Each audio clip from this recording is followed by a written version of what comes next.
Hi guys, welcome back to the Football Showdown channel. We are back making another video, but today we will be discussing strictly the Champions League. It has not yet been decided who's going to play the finals, but things are looking spicy, things are looking haywire for some teams, and some teams have been disappointed. Let's talk about it, and this is a small recap on what has happened in the first leg of the Champions League semi final. First game, Arsenal versus PSG at the Emirates. Now, many people have gone out and said, oh, Arsenal are going to beat PSG, Arsenal are going to do this, Arsenal are going to do that. Bunch of stats have come out. Some of these stats were not even logical, they were just bunch of coincidences in the past history saying that, oh, Arsenal, if Arsenal were to go through, that means, or to win a European trophy, that means PSG are the reason for that. And if people are being religious, some say that a pope passing away could be a reason why Arsenal could win a trophy. All of that are bogus, but let's talk about facts. What had happened at the Arsenal game in the Emirates. Now, Arsenal put out a bunch of videos to show that they were there, to show that they were up for it. The manager sounded very confident in the press conference. That put in a lot of belief in the fans out there, because people were saying that, oh, we have come in with our shin guards, we have come in with our jersey. Theo Walcott said that he has come up with his boots as well. But when you have entered the stadium, what the fans who have entered the stadium have told online, or even told us on streams, they said that the stadium looked odd. The voice was not there. People looked like they were lackluster. It felt like some energy was missing. Why? How? What was the reason? Nobody has an idea about it. But one thing for a fact is that the tifo was shit. The fans in the stadium lost a lot of energy. The energy that was there against Madrid was lot louder, was lot more evident, was lot more visible and heard all throughout the world when compared to what had happened at the PSG game. Now, if this was happening before the game started, what happened before the match started? After the match started, sorry. PSG hit us in the first 5 minutes. Now, people can say that, or not, forget people. I've said that it is one of those moments, Dembele would miss 9 out of 10 times. Everything had to work to make sure that ball would spin into the net.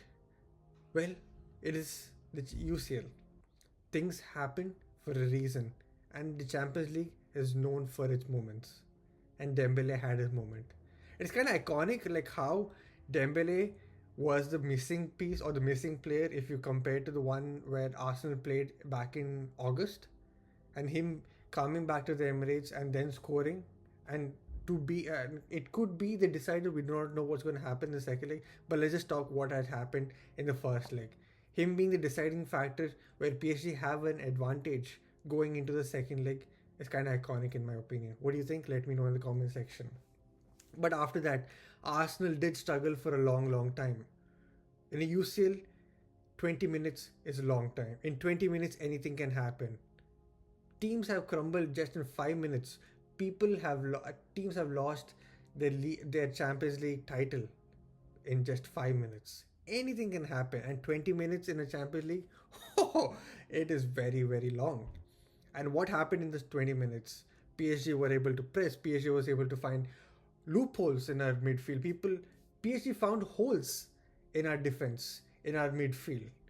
PSG saw through all our attack, saw through all our press. It is only after 20 minutes did Arsenal find an answer for that. It was either through Raya's long balls, or it was either our players thinking that, you know what, forget whatever happened, we're just going to run with the ball. Then slowly we started to see MLS run with the ball, Saliba run with the ball, Declan Rice finally making his runs with the ball. But did we score anything out of that? Hell no.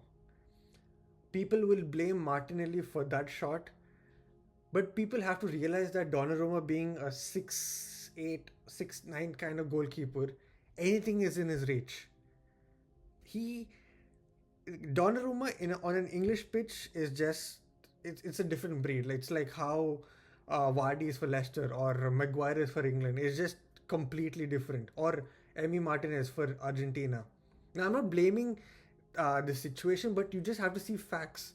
a 6'9" goalkeeper who's really good when playing in a Champions League game in an English soil, and you saw that shot. People have said that Martinelli has been very repetitive with this kind of shots and all of that, but just hold back. We had almost like 3 days time since that moment.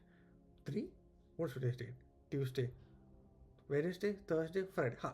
When this video comes out, it'll probably be Saturday or Sunday. You'll never know. But you had you had ample amount of time to go through and see what kind of moment that was.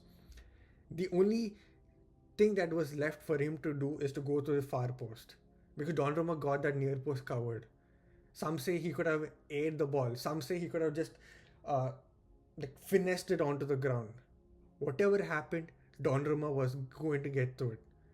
Some say that the predictability of where Martinelli could be going was the reason why he did not score.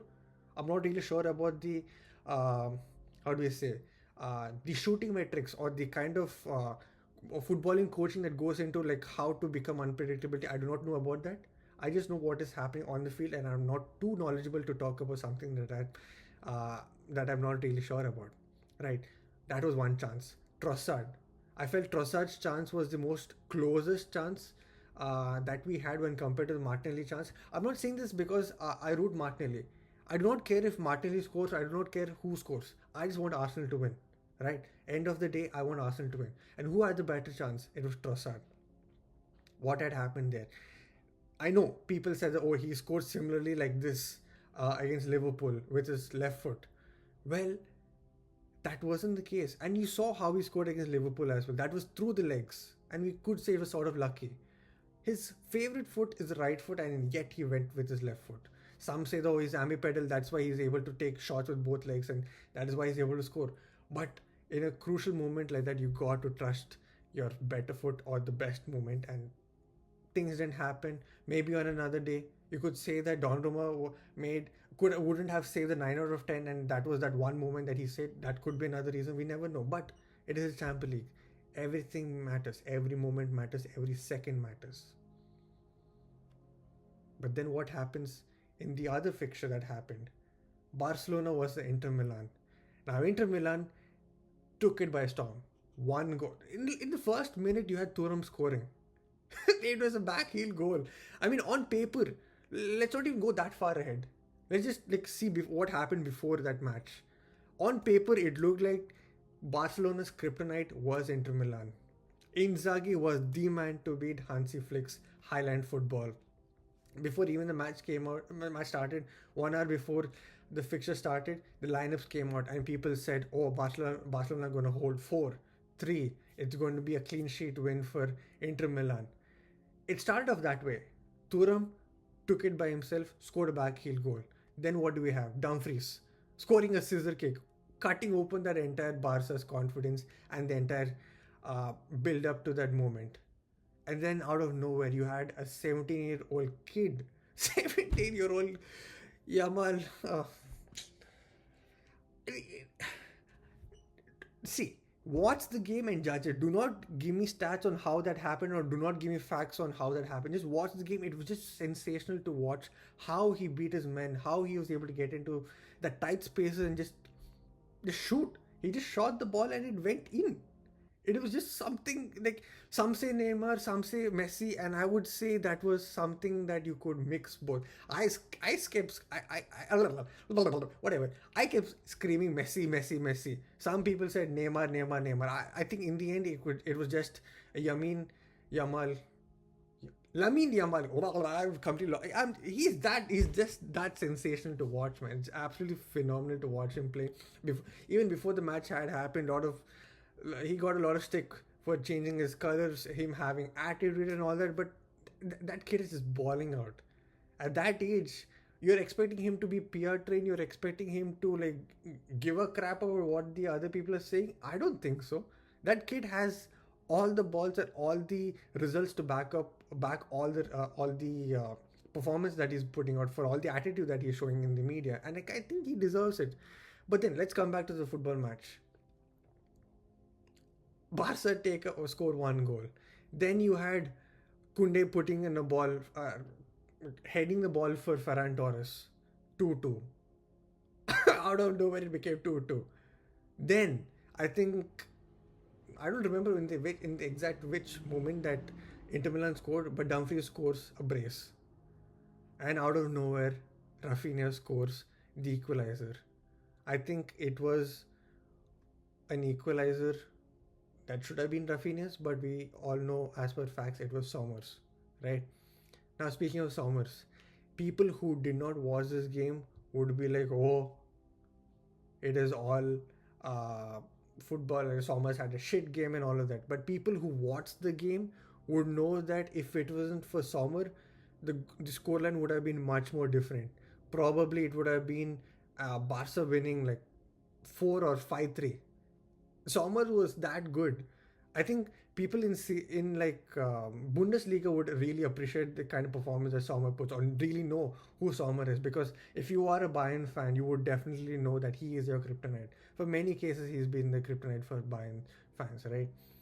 But then that was a football match of the highest order. Like on paper, it looked like Inter Milan had it, but when you saw the game, it was just football, man. There was nothing in between, like goals on one side, goals on the other side. It was just sensational to watch. Now coming into the second leg that is supposed to happen next week. On Tuesday you have the Inter Milan vs Barca match. On Wednesday you have the PSG vs Arsenal match. What is going to happen? All of that breakdown will be done on a stream on Monday, Tuesday, 8:30 p.m. IST. If you want to join us, do join us. We'll definitely make sure that people understand why we should still be believing in Arsenal making it through to the next round. We'll definitely talk about the Inter Milan versus Barca game as well. It is going to be a complete recap, all of that. I being an Arsenal fan, we would definitely talk about why Arsenal are going to make it at PSG, or why we all knew that the fixture is going to be decided at PSG's home. Do tune in. Yeah, that's all I have to say, to be honest. I really do not know how to end this video, except for the fact that the first match people decided that it is going to be a sensational game. PSG was Arsenal. I mean, Arsenal was PSG, but turns out that the Barca versus Inter game has blown so many people out of the water. Like, it was something that even many analysts, or many how do you say, pundits didn't even expect such a result to happen, or such a game to happen. So I'm excited for the second leg.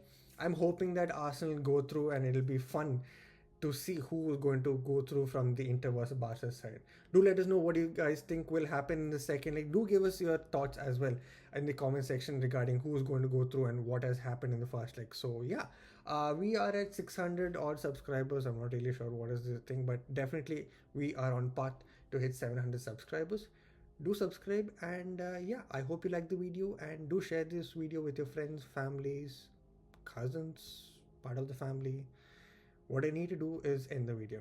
Thank you so much. We'll see you soon. Till then, good morning, good evening, good night, wherever you're in the world. Peace.